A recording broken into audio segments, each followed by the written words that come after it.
Donc, IOPOL, c'est une société, c'est une start-up spécialisée en flux électronique.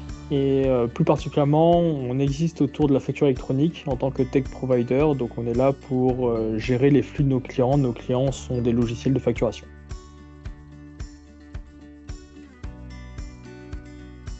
Et quant à moi, mon rôle, il est de gérer la partie commerciale et administrative et financière.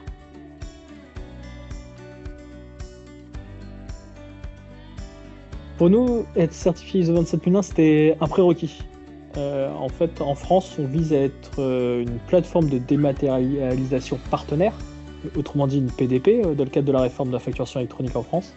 Et c'est un prérequis obligatoire. Donc, tout simplement, si on n'avait pas été ISO, ça a limité notre business model et ça a limité le décollage de la startup.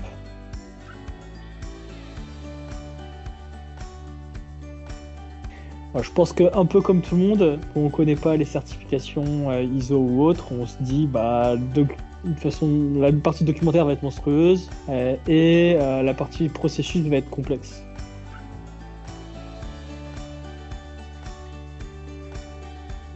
Je pense qu'entre le début du projet, on a dû commencer en novembre 2022 et en juillet, on a passé l'audit, donc 8 mois à peu près.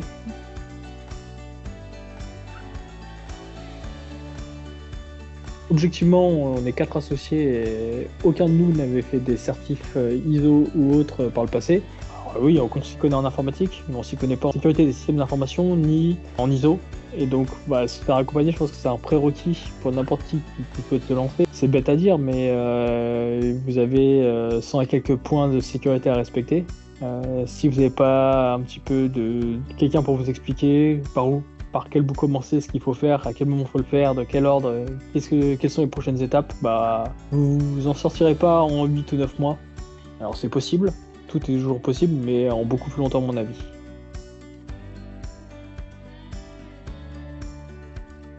On a rencontré Phil Agile via un partenaire, quelqu'un que j'ai rencontré sur des salons, qui fait de l'audit, et c'est eux qui nous ont mis en relation avec Thomas.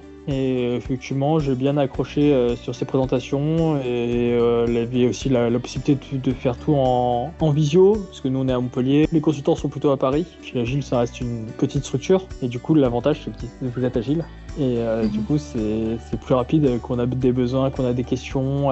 Notre consultant, enfin notre chef de projet pardon, Médéric, à chaque fois il allait chercher la réponse, il l'avait rapidement. On avait d'autres experts possiblement qui pouvaient intervenir sur différents sujets et ça nous a vraiment aidé pour nous accompagner et nous structurer.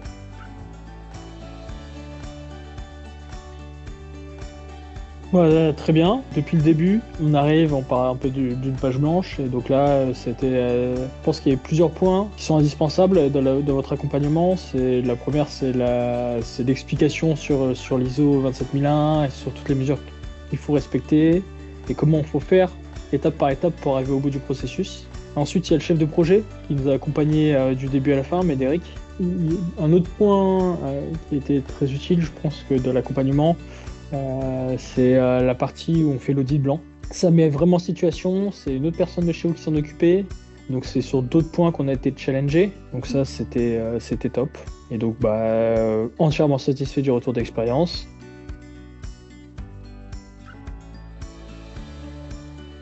Le premier, c'est qu'on a pu déposer le dossier pour devenir PDP. Je refais référence à la facturation électronique en France. Sans ça, on n'a pas pu déposer le dossier.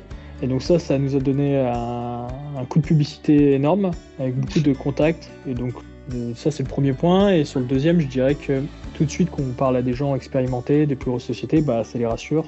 C'est nous la start-up, donc c'est rassurant d'avoir, d'un point de vue sécurité, sur le business sur lequel on est, de se dire qu'on a fait les choses bien, qu'on répond à des standards, à une norme.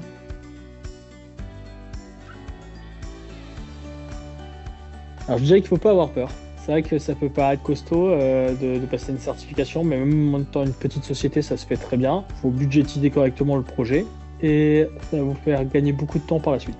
Et comment ça fait gagner du temps? Pour moi, ça fait gagner du temps de plusieurs façons. Le premier, sur les processus. sur la structuration de l'entreprise. Ça fait évoluer et donc ça fait grandir avec tous les retours d'expérience qu'il y a pu avoir auparavant. C'est évolutif. On peut décider de certaines choses, on peut revenir dessus, on peut faire évoluer dans le bon sens. Et tant qu'on maintient le SMSI et qu'on continue à le faire évoluer, ça peut apporter que du bon sur du long terme, mais c'est des processus et de la sécurité, on sait à qui se référer, on sait qui est responsable de quoi. Le jour où il y a un incident, parce que inévitablement avec le monde d'aujourd'hui, il y a des incidents dans les sociétés de sécurité, vous saurez quoi faire.